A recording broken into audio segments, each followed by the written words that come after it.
जी जवाब लेना चाहिए। मैं बहुत कंफ्यूजन कर दिया। जब 2600 साल पहले महात्मा बुद्ध जातिवाद का विरोध कर रहे थे, वर्ण व्यवस्था का विरोध कर रहे थे, तो केजीबी के एजेंट थे। जब कबीर लिख रहे थे, जब कबीर महात्मा बुद्ध ने पूरा वर्ण व्यवस्था का विरोध किया। जब कबीर लिख रहे थे कि जात पात पूछे नहीं कोई, हर को भजे सो हर का होई, और कौन के विरोध में था? जातिवाद का विरोध कर रहे थे, तो वो केजीबी का एजेंट थे।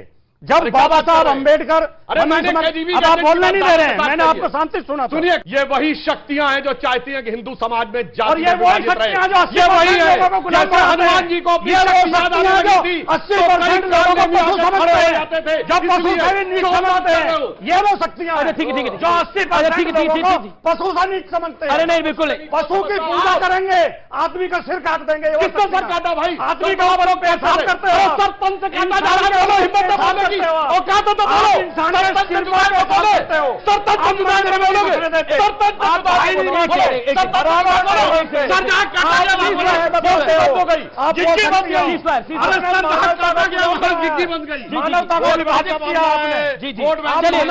रशीदी साहब आप बड़ा मुस्कुरा रहे हैं। रशीदी साहब आप बड़ा मुस्कुरा रहे हैं। मैं इसलिए मुस्कुरा रहा हूं कि छाछ बोले सो बोले, छलनी बोले जिसमें 72 छेद। मणिपुर देखकर और जो दंगे हो रहे हैं देश में, उसको देखकर ये अहिंसा की बात करते हैं। मणिपुर पे चर्चा हो रही है अभी। कौन? अभी मणिपुर पे चर्चा हो रही है। हाँ, चर्चा हो रही है मणिपुर पे, सब पे चर्चा। सर काटने की बात हुई है अभी। आप इस्लाम के साथ साथ मणिपुर के भी एक्सपर्ट बन गए हैं। आपको सवाल कौन बताता है? पहले मैं तो खुद ही बता रहा हूँ। सवाल कौन बताता है? आपके पास जवाब नहीं है क्या? ये इतिहास कहाँ से पढ़ा है आपने? बताइए ना। मुद्दे को एकदम कन्वर्ट कैसे करना चाहते हो आप?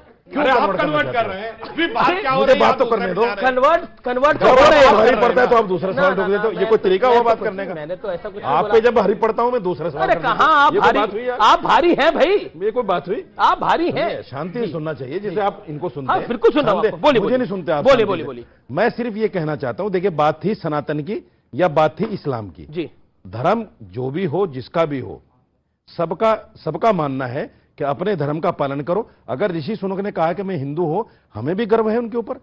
अगर हिंदू होकर आदमी हिंदू नहीं कहेगा तो क्या मुसलमान कहेगा? क्या आपको लगता है कि अपनी सभ्यता पर गर्व करना चाहिए, लेकिन जब भी कोई हिंदुस्तान में अपनी सभ्यता पर गर्व करता है तो उसको कॉम्युनल का जामा पहना दिया जाता है, चाहे वो नेता हो, चाहे वो अभिनेता हो, चाहे वो कोई बुद्धिजीवी हो, चाहे वो कोई भी हो? मैं एक सीधी सीधी बात सभी से कहना चाहता हूं, भगवान आपको जिस धर्म में भी जन्म देता हो, आपको उस धर्म की रिस्पेक्ट दिलो जान से करनी चाहिए और किसी भी पद पे पहुंचने के बाद उसे इग्नोर नहीं करना चाहिए।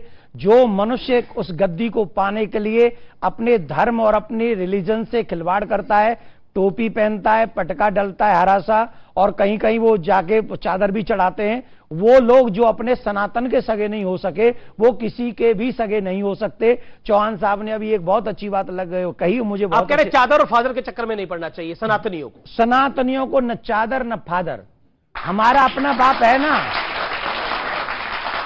जिनको चादर के लिए बनाया है वो चादर चढ़ाए, जिनको फादर के लिए बनाया है वो अपने फादर को माने। रशीदी साहब, फाइनल वर्ड, 10 सेकंड। देखिए, अगर किसी को हिंदू मुसलमान की लड़ाई से बाहर निकलना है तो इंडिया गेट पर जाकर नाम पढ़ ले। हजारों की तादाद में लिखे, जिसमें 60% नाम मुसलमानों के। हिंदू मुसलमान की बात में अंग्रेजों के लिए लड़ने वालों के। ओके सुधांशु त्रिवेदी। आदरणीय देवकीनंदन ठाकुर महाराज जी ने जो बोला उसी में सारा सत्य है। हमारे धर्म ग्रंथ में कहा गया है, गीता में कहा गया, स्वधर्मे निधनम श्रेयो परधर्मो भयावह। अपने अपने धर्म का पालन करो, कोई झगड़ा ही नहीं है।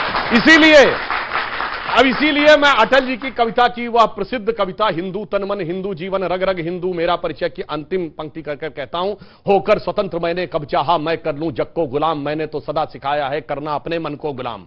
गोपाल राम के नामों पर कब मैंने अत्याचार किया, कब दुनिया को हिंदू करने घर घर में नरसंहार किया। कोई बतलाए काबुल में जाकर कितनी मस्जिद तोड़ी, भूभाग नहीं शत शत मानव के हृदय जीतने का निश्चय, हिंदू तन मन हिंदू जीवन रग रग हिंदू मेरा परिचय।